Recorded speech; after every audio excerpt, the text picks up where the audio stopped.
नमस्कार दोस्तों, versus of wisdom में आपका स्वागत है।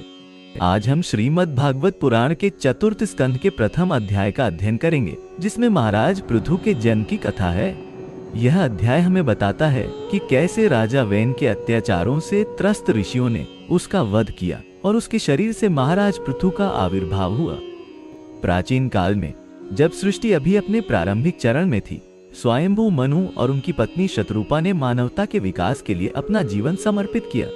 उनके दो पुत्र थे, प्रियव्रत और उत्तानपाद, और 3 कन्याएं, आकुति, देवहूति और प्रसूति। ये तीनों कन्याएं अलौकिक सौंदर्य और दिव्य गुणों से संपन्न थीं, जैसे सुबह की पहली किरणें जो धरती को आलोकित करती हैं।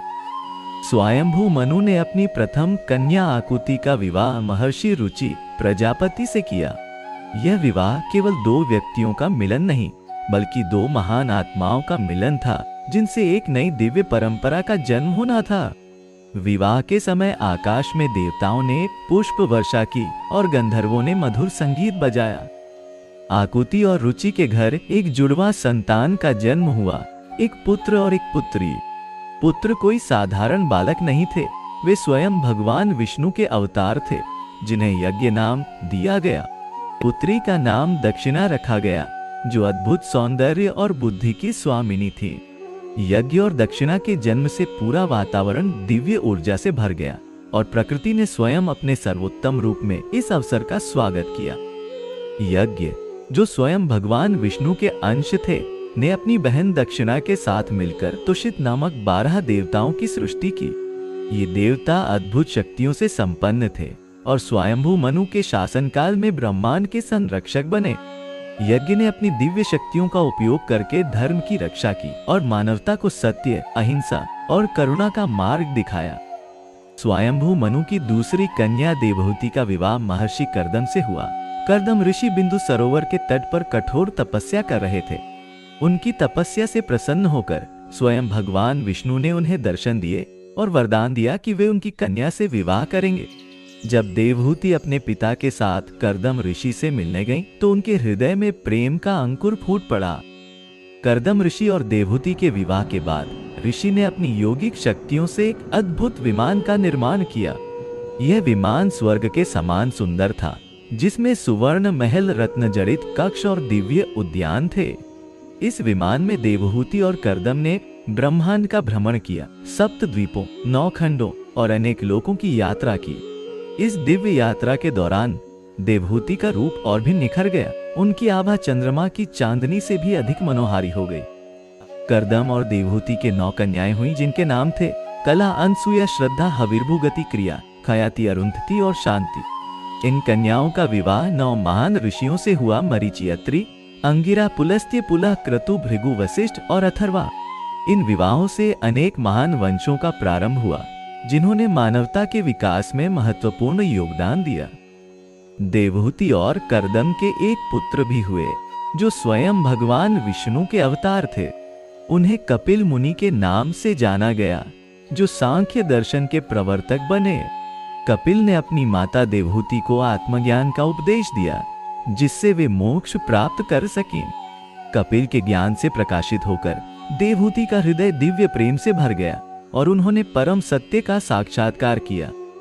स्वयंभू मनु की तीसरी कन्या प्रसूति का विवाह दक्ष प्रजापति से हुआ।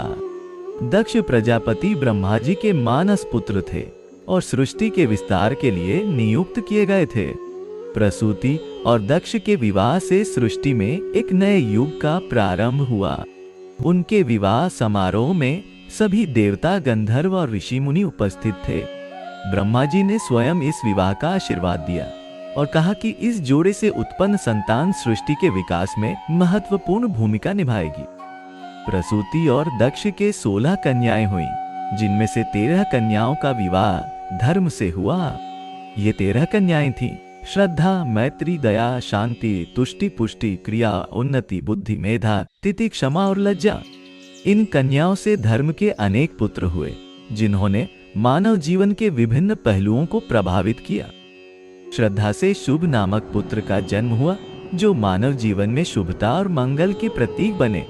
मैत्री से प्रसाद उत्पन्न हुए, जिन्होंने मनुष्यों के बीच मित्रता और सद्भाव का संचार किया। दया से अभय का जन्म हुआ, जिन्होंने लोगों के हृदय से भय को दूर किया और साहस का संचार किया।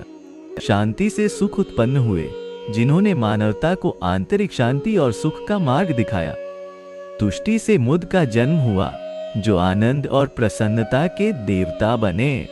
पुष्टि से समाधि उत्पन्न हुए, जिन्होंने मनुष्यों को गहन ध्यान और आत्मज्ञान का मार्ग दिखाया। क्रिया से योग और दर्प नामक दो पुत्र हुए, जिन्होंने क्रमशः आत्मिक अनुशासन और आत्मविश्वास का प्रसार किया। उन्नति से हर्ष का जन्म हुआ, जिन्होंने मनुष्यों के जीवन में उत्साह और उमंग का संचार किया। बुद्धि से अर्थ उत्पन्न हुए, जिन्होंने मनुष्यों को ज्ञान और समझ का महत्व समझाया। मेधा से स्मृति का जन्म हुआ, जिन्होंने मनुष्यों को अपने अतीत और परंपराओं को याद रखने की शक्ति प्रदान की। तिथि से क्षेम का जन्म हुआ, जिन्होंने मनुष्यों के जीवन में सुरक्षा और कल्याण का संचार किया। क्षमा से शम उत्पन्न हुए, जिन्होंने मनुष्यों को आत्मनियंत्रण और शांति का मार्ग दिखाया। लज्जा से विनय का जन्म हुआ, जिन्होंने मनुष्यों को विनम्रता और शालीनता का महत्व समझाया। दक्ष की अन्य 3 कन्याओं स्वाहा, स्वधा और सती का विवाह क्रमशः अग्नि, पितृगण और भगवान शिव से हुआ। स्वाहा अग्नि की पत्नी बनी और उनके माध्यम से देवताओं को हवि प्राप्त होती है। जब भी कोई यज्ञ में आहुति देता है और स्वाहा कहता है, तब स्वाहा देवी उस आहुति को अग्नि तक पहुंचाती है। स्वधा पितृगण की पत्नी बनी और उनके माध्यम से पितरों को तर्पण प्राप्त होता है।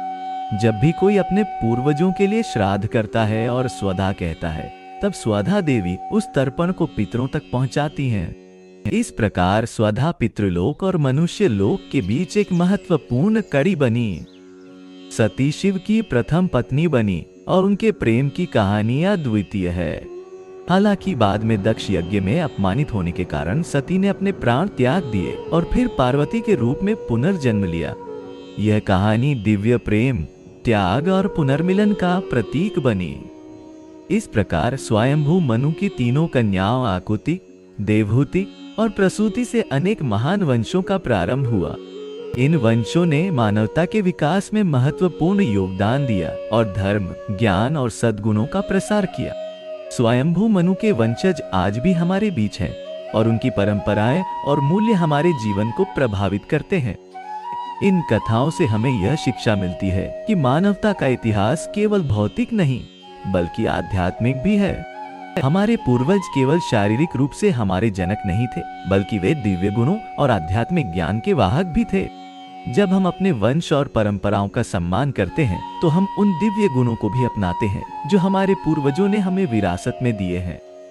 भागवत पुराण में वर्णित ये वंशावलियां हमें यह समझने में मदद करती हैं कि हम सभी एक ही दिव्य स्रोत से उत्पन्न हुए हैं। चाहे हम किसी भी जाति, धर्म या देश के हों, हमारे मूल में एक ही परम सत्य है।